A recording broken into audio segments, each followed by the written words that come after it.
I call the honourable member for Barara, Chief Governor Whip. Well, thank you very much, Madam Speaker. It's a privilege for me, as one who had the opportunity to serve in the other place with Gough Whitlam, and to know Gough and Margaret and their family. In a sense, he was responsible for my political career. You may not thank him for that, but in 1973, when I was first elected,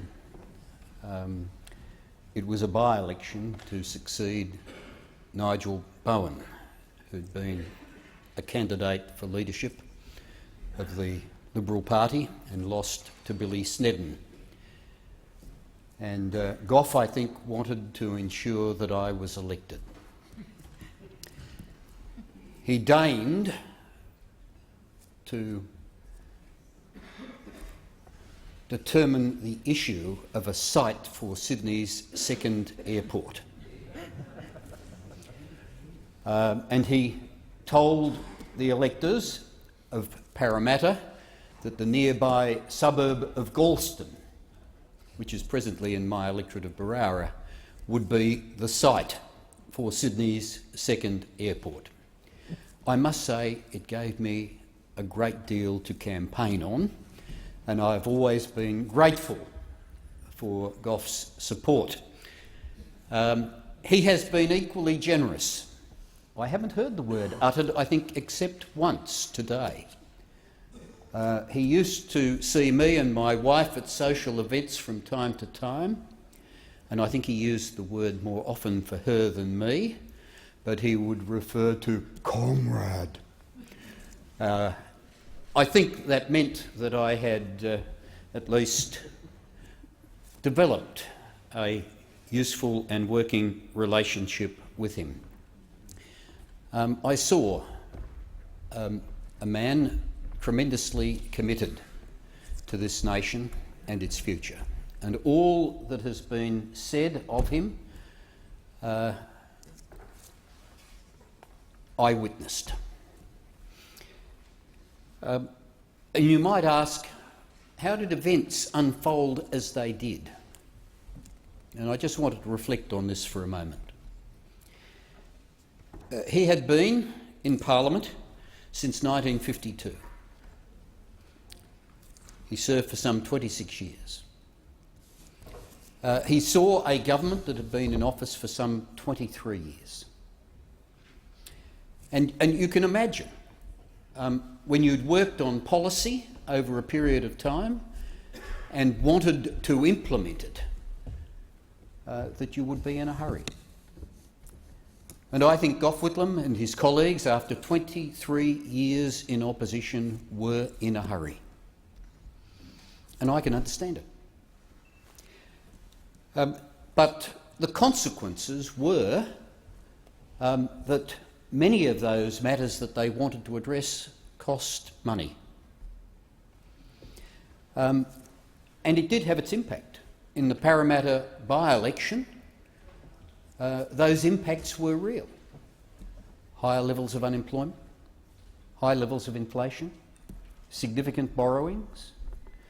I don't cast blame. I can understand how it arose. But you can see in context why there were question marks that were raised. And I think the explanation is that he and his colleagues wanted to produce those changes, so many of which I strongly support today.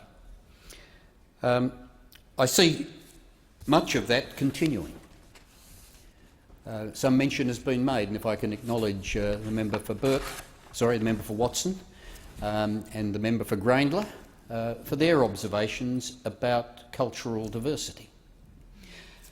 Not all understand that some 25% of our population is overseas born, that we are a remarkable society. And the fact that we can bring together people from so many different backgrounds, and it's not always perfect, but can demonstrate to the rest of the world that people can live together, is of great tribute to us, and I think Gough Whitlam as Prime Minister understood that. I can remember well seeing him at events as I was Minister, and more latterly, as he was well enough, amongst many of our culturally diverse communities, particularly the Serbian community, as I look at the member for Werriwa, and the way in which he ensured that we saw all of them equally as Australians, of whom we can be proud, for me, was particularly important, and I think as a Prime Minister he understood that better than most. I wanted to comment about his family. I had the opportunity of seeing Nick Whitlam only a few weeks ago. There was a function run in Sydney with the Chinese community by the Chunhua news agency, with photographs of Gough when he was in China after the recognition that occurred. And I think we should look at that event positively, because I think our engagement with China today, which is so important to this nation, was possible because of those early decisions taken by Prime Minister Whitlam.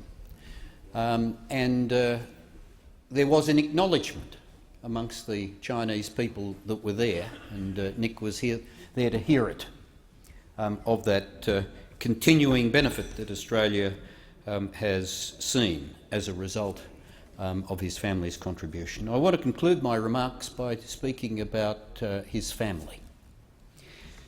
We often comment about public life and its impact upon politicians, and particularly on children. And I don't reflect on anybody when I say this.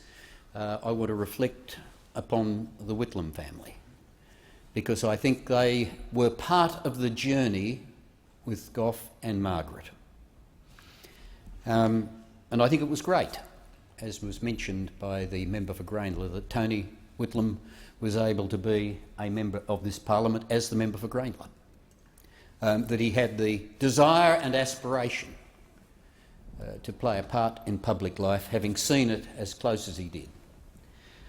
I think this is a family that has made an enormous contribution to this nation and its future. It is appropriate to acknowledge it.